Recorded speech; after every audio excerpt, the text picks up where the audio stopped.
Hi,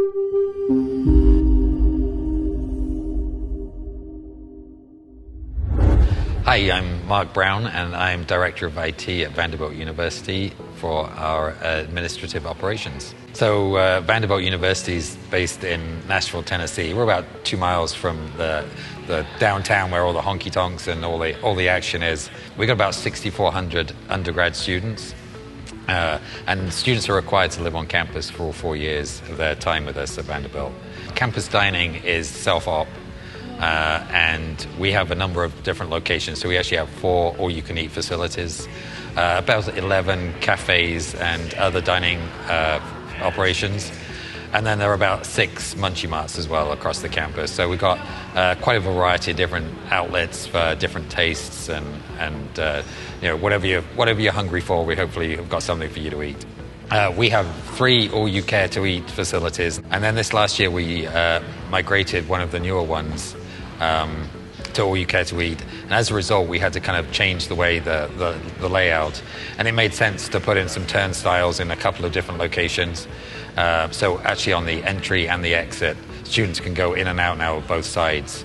And so we were looking at VisionPass to sort of ease that flow, to make it seamless, quick and easy for students, so they wouldn't have to stop and get their cards or their phones out of their pockets. They could just look at the reader and go straight on in. We'd already been using the hand wave and fingerprint readers on campus, so looking at facial biometrics was sort of the next stage in the progression in that. And we were happy with the IDEMIA solution. It always worked well for us, so it kind of made sense to stick with that. We did reach out to student groups on campus. Anything biometrics, sometimes people sort of flinch and are kind of concerned. But once they kind of sort of understood the process and how it worked and exactly what data was being stored, it made things a lot easier and seamless, and people were much more willing to say, okay, yeah, this is a great solution. Well, it's a completely optional program right now.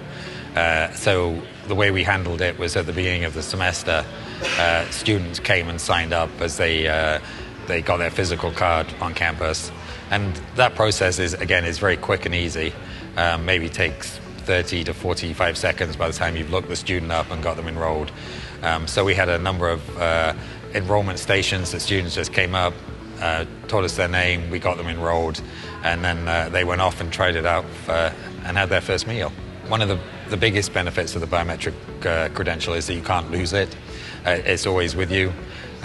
You then got the addition of the security. There's no giving it to somebody else, and so as a result, it's obviously very secure. I think it's important to get buy-in across the university. People are concerned when they hear about biometrics, so we got our legal team involved. We also work with our IT folks to make sure that data is being stored securely. Because that's one of the first questions people have, what data are you holding against me, about me? What are you doing with that data? How's that being used? So being able to check all those boxes before it's rolled out, I think is very important. One of the huge benefits of the IDEMIA system, it doesn't matter if it's a fingerprint reader, a hand wave reader, or the face reader, it all uses the same system, so you're not having to jump between multiple systems in order to enroll people. So that makes it pretty seamless and straightforward, and it's not another system that you have to worry about. Also, with the integration with CS Gold, that makes it super easy because, again, you're not keeping up with duplicate lists of names and patrons in the system.